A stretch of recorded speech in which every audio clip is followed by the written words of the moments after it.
Halo semuanya, kami dari kelompok 8 yang beranggotakan Jonathan Pakpahan, Joseph Simbolon, dan Zevanya Tobing yang akan menjelaskan faktor-faktor penyebab permasalahan sosial dan resolusi untuk meminimalisir permasalahan sosial tersebut dalam perspektif sosiologi. So, selamat menyaksikan. Permasalahan sosial. Apa itu masalah sosial? Masalah sosial adalah perbedaan antara harapan dengan kenyataan atau sebagai kesenjangan suatu keadaan yang ada dengan keadaan yang seharusnya.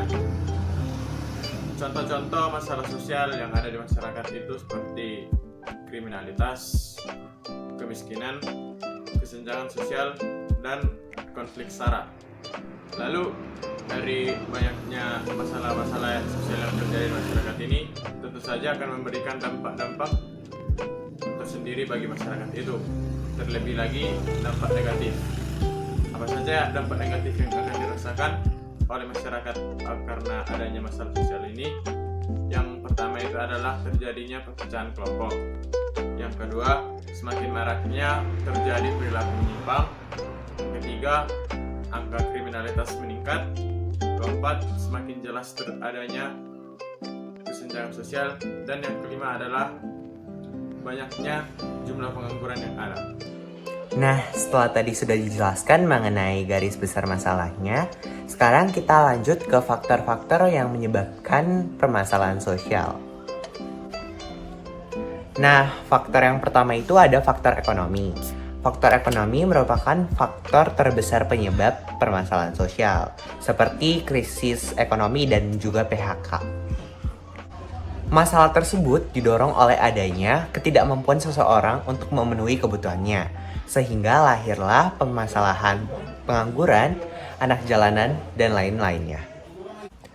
Nah, yang kedua ada faktor budaya. Hal ini dipicu oleh karena adanya ketidaksesuaian nilai dan norma di masyarakat akibat adanya proses perubahan sosial dan pola di masyarakat tersebut. Contoh-contoh faktor budaya ini seperti kenakalan remaja, konflik antar suku, diskriminasi, gender, pernikahan dini, dan masih banyak lainnya. Yang ketiga, faktor biologis. Faktor biologis muncul akibat adanya ketidaksesuaian keadaan lingkungan di dalam suatu masyarakat. Contoh-contohnya seperti ada penyakit menular, wabah virus, dan makanan beracun. Kekurangan gizi juga merupakan salah satu faktor penyebab terjadinya faktor biologis. Hal ini disebabkan oleh adanya kekurangan fasilitas-fasilitas yang disediakan oleh keluarganya untuk memenuhi kebutuhan biologis, sehingga kembali lagi ke faktor ekonomi. Seseorang kurang atau tidak mampu untuk memenuhi kebutuhan hidup. Yang terakhir, faktor psikologis. Faktor psikologis berhubungan dengan adanya masalah pola pikir dalam suatu masyarakat atau pribadi tertentu tentang tatanan kehidupan sosial di dalam suatu masyarakat. Faktor psikologis ini seperti adanya aliran sesat dan pemahaman lainnya yang bertentangan dengan moral dan ajaran agama yang dianut oleh seseorang. Jika dilihat secara detail, hal ini sangat tidak masuk akal, sehingga perlu adanya penanganan mental secara berkesinambungan. Contoh-contoh lainnya seperti yang pertama gerakan separatis non-pemerintah, yang kedua permasalahan seksualitas seperti LGBT, dan yang ketiga adanya keyakinan yang tidak benar seperti percaya akan mitos-mitos tertentu. Hai semuanya, udah nonton videonya Joseph dan Jopa kan?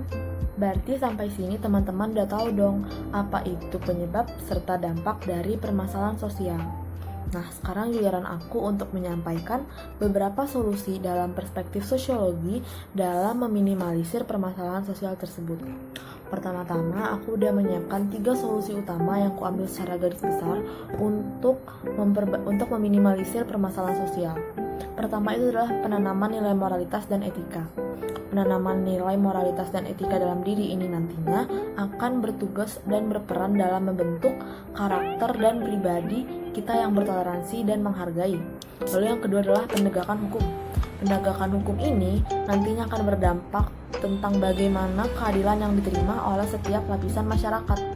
Yang ketiga adalah pemberian sosialisasi, yang menurut aku tuh lebih ke arah tindakan lanjutan dari penanaman nilai moralitas serta etika dalam diri.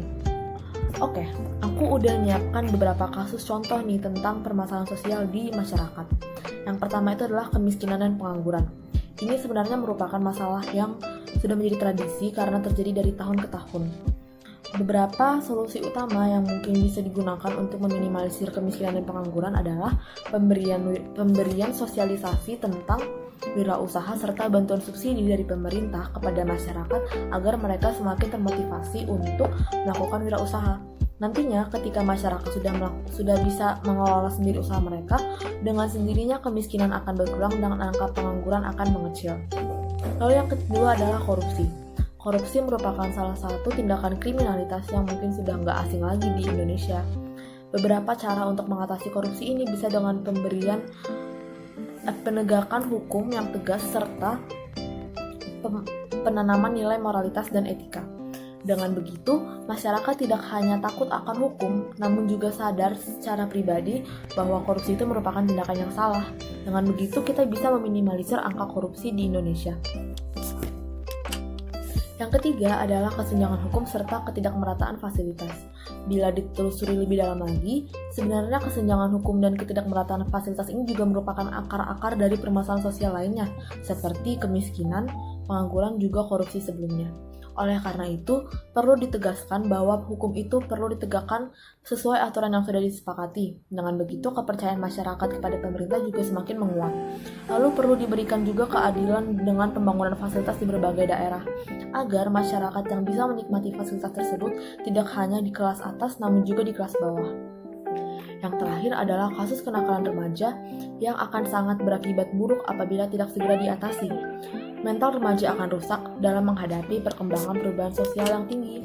Oleh karena itu, kita bisa memberikan sosialisasi serta penanaman nilai moralitas dalam diri para remaja agar mereka bisa mengetahui mana yang benar dan mana yang salah. Dengan begitu, mereka bisa mengikuti perubahan perkembangan sosial yang sedang terjadi. Kira-kira sampai situ saja solusi yang bisa aku sampaikan. Semoga solusi ini bisa teman-teman terapkan dalam menghadapi permasalahan sosial. Segitu dulu video dari kami. Jangan lupa like, komen, dan share sebanyak-banyaknya ke teman kalian. Sampai jumpa di video selanjutnya.